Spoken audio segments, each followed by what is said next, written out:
Okay, this topic of depression. I teach at Covenant Seminary in the United States and have been teaching counseling for about 25 years. But my background originally was in medicine and in psychiatry.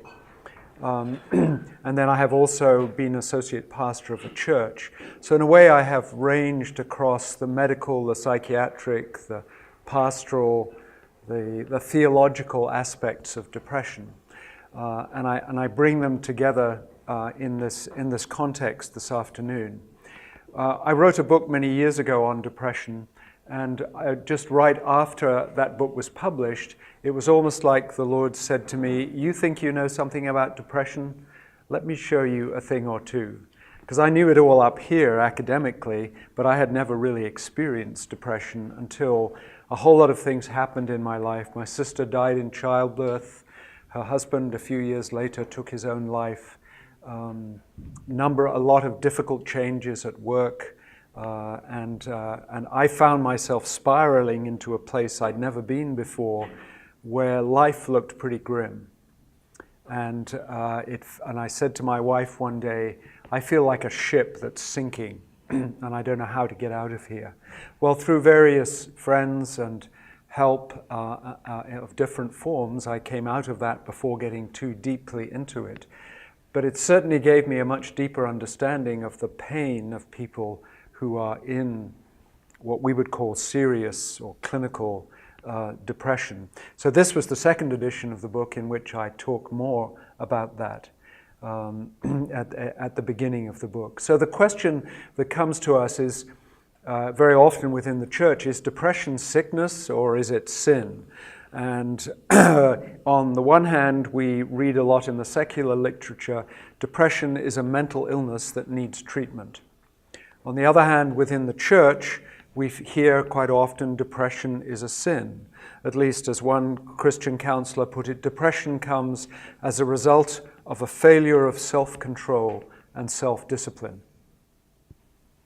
Now, you can see there's a whole spectrum of opinions in between these two rather extreme views that I'm going to explore a bit here. But in the last half of the 20th century, we were talking about an epidemic of depression. Many, many more people seem to be diagnosed with it. And I think there has been a real increase in the amount of depression and anxiety, certainly since the mid-1900s. But we also have been, the mental health profession, have been describing it, defining it, and diagnosing it a whole lot more. And the pharmaceutical industry have been funding all the research on depression because they want you to take their antidepressants. So that also comes into why there may be an increase in the amount of depression. But we certainly know that it is a serious depression uses huge number of hours of work, takes people out of work. It destroys marriages, it destroys families. It is a very serious problem in our society. This was the New Yorker magazine, and the caption on this was, "No wonder you feel good. These are loaded with antidepressants." So we have many people taking antidepressants in our culture, especially in the United States and certainly Western Europe. Now, what we experience from day to day is most of us have times of feeling blue, feeling low, feeling down.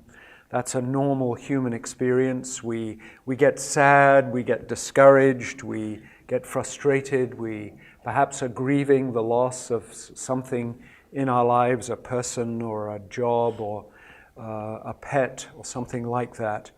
But so there's a range from just the blues to severe depression where people feel despair, hopelessness, and even to the point of wanting to take their own lives.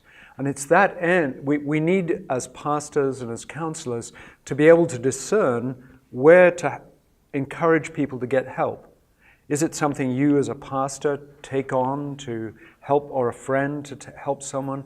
Or is this person's depression severe enough that you need to encourage them to go to a professional? And that's where we talk about clinical or major depression.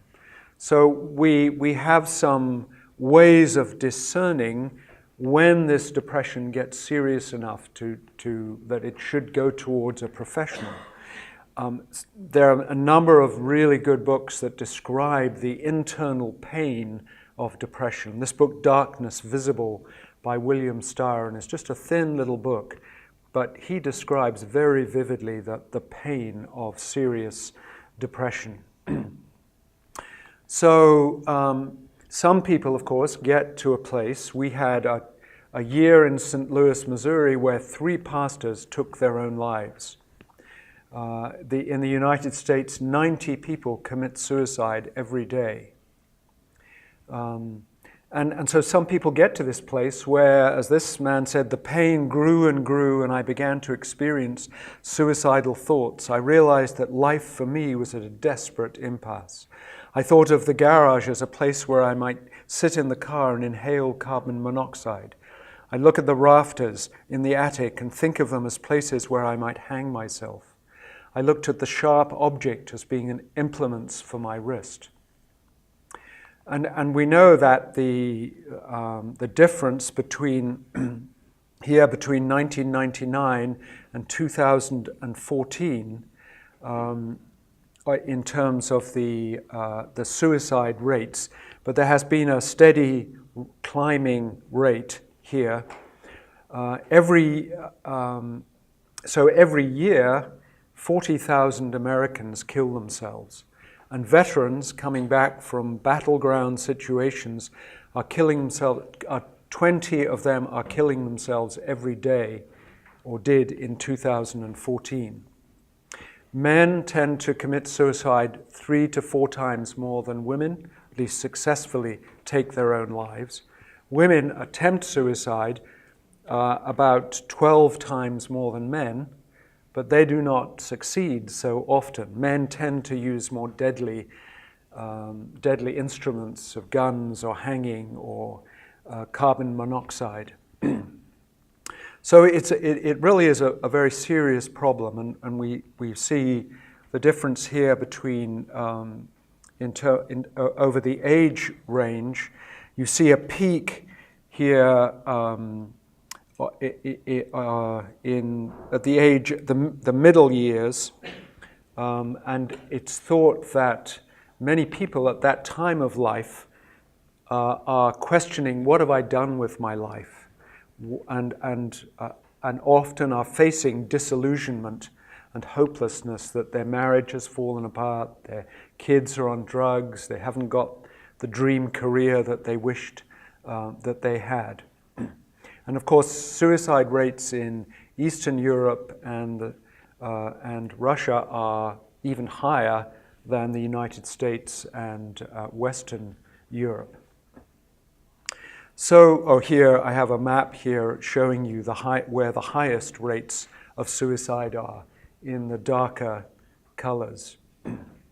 And there are all sorts of sociological reasons that are behind this. So let me just tell you the way in which we define major or serious or clinical depression. We define it this way: when someone is depressed, has a depressed mood, or loss of pleasure and interest in life for at least 2 weeks and almost every day. So it's not just a day or two, it has to last for a while, for at least 2 weeks, and most of the time. Now, we go in and out of days of feeling blue, feeling depressed. Most of us don't have an ongoing deep depression like this. Plus, 5 of the following things. Many people lose their appetite, some people to the serious extent of losing weight. Some people just eat for comfort and put on weight. Sleep in many people is disturbed so that they wake at 2 or 3 in the morning ruminating, preoccupied about negative things. That's typical of older people. Young people, teens, tend to sleep on in the day, sort of an exaggeration of their normal sleep patterns. And then many people feel just loss of energy, exhausted, move around very slowly, sit around. Some people get more anxious when they are depressed. So anxiety and depression can go together, and they just get very agitated and irritable and anxious. So, and then people feel worthless and often feel guilty when they don't need to feel guilty.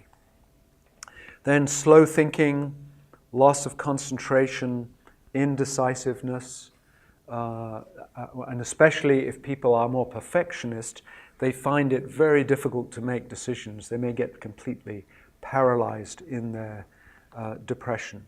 And then suicidal ideas that I've described. Now, sometimes we talk about psychotic depression. People in really serious depression may have delusions or paranoia, so they might believe that they have a disease.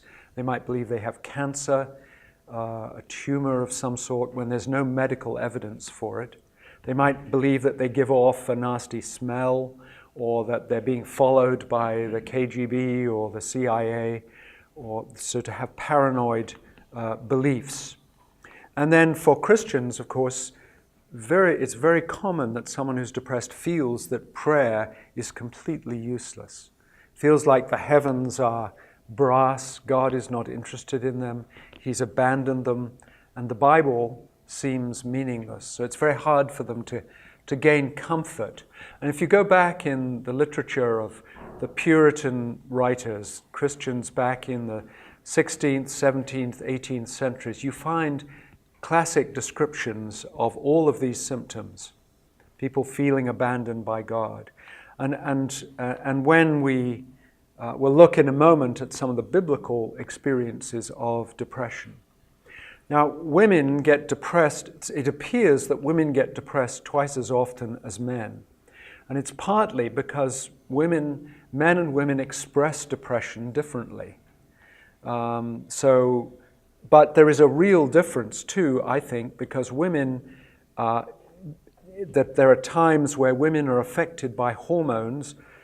At puberty, around childbirth, menopause, there's a rise in depression in women. So the change in hormones makes them more vulnerable. Women tend to be more relationally sensitive to losses, to disruptions in relationships. They tend to have experienced more abuse. They experience more cultural oppression by men. So there's good reason why it should be more common. But women tend to express it in terms of sadness, of crying, of feeling worthless. Men, on the other hand, it's not so obvious because they may just withdraw, or they may just get more irritable and angry. So you don't see it as sadness, because sadness and tears are more shameful for men. So they're not going to show that to the world. So it comes out in maybe job problems or somatic, physical problems.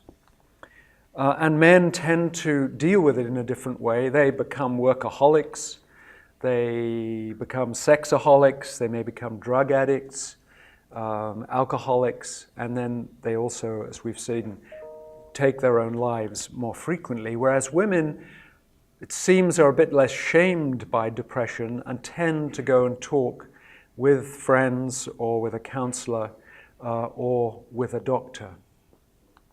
So it's important that when we are talking about depression, we recognize there's a whole range of sadness and discouragement that we all experience, but because of the fall and because sin has come into the world and caused all sorts of disruptions, we're prone to extremes of depression, or in some people who have bipolar disorder, or what we used to call manic depression, they may be prone to mania as well. So they may swing between depression, that depression should be severe depression over on the right. It's got in the wrong place there. And hypomania, which is less than mania, or mania, and then there's this middle ground in between. And in mania, people will be full of energy, non-stop talking, exuberant, happy, laughing, joking, irritable, anxious sometimes, but the very opposite of depression. And it's very important that they get the right medication to help to stabilize their moods. And we'll talk about that at a later time. So we have to ask, when we meet someone who's depressed, is this an appropriate, maybe it's a reaction because of grief and sadness and loss? Is there some cause, and what is the context of this depression? How can we understand it? Now here you have the symptoms of mania also in contrast to depression. So the biblical experience, we see it in the Psalms, of course, particularly, where David says, "How long must I wrestle with my thoughts and every day have sorrow in my heart?" Or, my God, why have you forsaken me?" A prophetic psalm, but also a real experience of David. And we can think of others of being of the writer of Lamentations, "He's made me walk in darkness." Now, we don't know how long these experiences were. They may have just been for a day, they might have been for weeks or months. And very often the psalmists talk about physical symptoms. The writer to Lamentations talks about physical symptoms. I'm glad Psalm 88 is there. It's the only one that ends where the darkness is my closest friend. All the others move through to a place of trust and hope again. And this passage from Job, "And now my soul is poured out within me. Days of affliction have taken hold of me.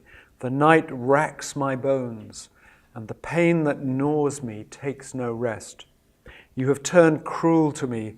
With the might of your hand you persecute me. When I hoped for good, evil came. When I waited for light, darkness came. My inward parts are in turmoil and never still." That's a very good description of depression. Now, we need to make a distinction between grief and depression. About 10% of people grieving the loss of a loved one will go into serious depression. But grief tends to come in waves, and then it goes again, and then another wave crashes in on you. And there's usually a very clear reason for the sadness and the sorrow in terms of a loss experience. Whereas depression tends to be an ongoing, daily grind, not the waves and the intermittence of grief. And in depression, there's very often not a clear reason that you can see easily.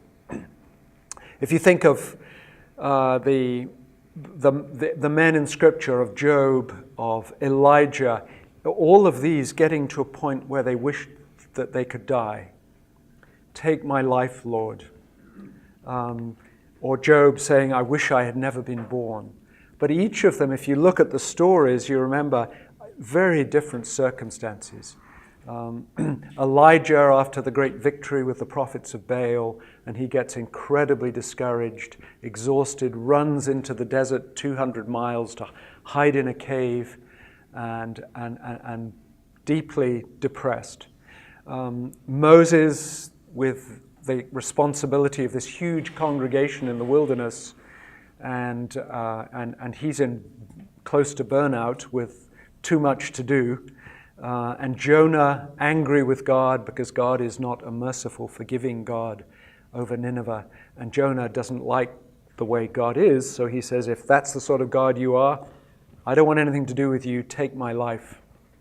And if you look back over the centuries, you can see men of God and other secular heroes and writers who have experienced severe depression. Luther and William Cowper, Spurgeon, Lincoln, Churchill, and Spurgeon says, "I am the subject of depressions of spirit so fearful that I hope none of you ever get to such extremes of wretchedness as I go to. We very speedily care for bodily diseases. They're too painful to let us slumber in silence, and they soon urge us to seek a physician or a surgeon for our healing. Oh, if we were as much alive to the more serious wounds of our inner man.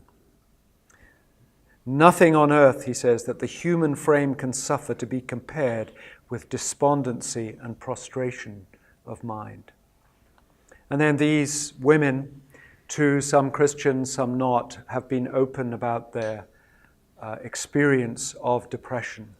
And as I mentioned, in the 1600s, Richard Baxter wrote this treatise, The Causes and Cures of Melancholy and Overmuch Sorrow. And he describes the interaction between the biological and the psychological and the spiritual, much in the way that I would talk about the causes of depression. He didn't have the same biological knowledge of the causes as we do now. John Calhoun in the 1800s, The Nature and Signs of Melancholy in the True Christian. So it's not something new, it's something we as fallen human beings have wrestled with since the time of the fall, I think. So this gives you a little flavor, I think, of the ways in which depression is seen and the spectrum of human experience and the commonality of this.